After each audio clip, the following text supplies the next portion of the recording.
ঢাকা বিশ্ববিদ্যালয়ে একজনকে পিটিয়ে হত্যা করা হয়েছে, দেখেছেন?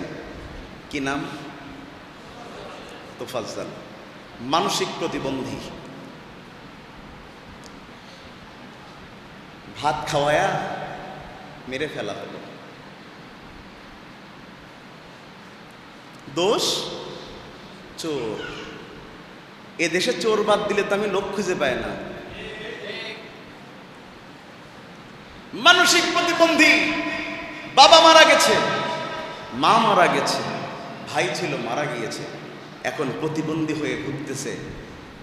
তাকে পিটিয়ে মারলেন। আপনার পরিচয় ছাত্রলীগ নাকি ছাত্র নাকি ছাত্র সমন্বয়ক, আমি এটা তো দেখতে চাই না।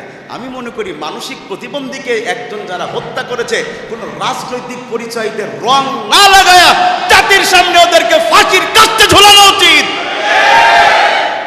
এখানে কোনো রাজনৈতিক পরিচয়ের জায়গা না। ওদের পরিচয় ওরা খুনি, ওদের পরিচয় ওরা সন্ত্রাসী। দেশ স্বাধীন করা হয়েছে, তার মানে এই না একজনকে পিটিয়ে মেরে ফেলা হবে, তার কোনো বিচার হবে না।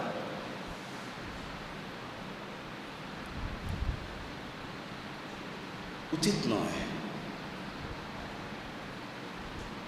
বিবেক নষ্ট হয়ে গেছে। আমি চিন্তা করছি, ভিডিওটা দেখছিলাম, মানুষের বিবেক নষ্ট হয়ে গেছে। একজন মানুষকে পিটিয়ে মেরে ফেলছেন, বুঝতে পারছেন লোকটা পাগল, তার মানে আপনার বিবেক তো নষ্ট হয়ে গেছে, পচে গেছে। আপনার বিবেকে কুত্তায় প্রস্রাব করে দিয়েছে। আল্লাহ সমস্ত সন্ত্রাসীদের হাত থেকে আমাদেরকে রক্ষা করুন।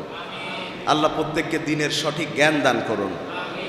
হত্যা, লুটতরাজ এই ধরনের কাজ থেকে আল্লাহ আমাদেরকে বাঁচিয়ে দিন।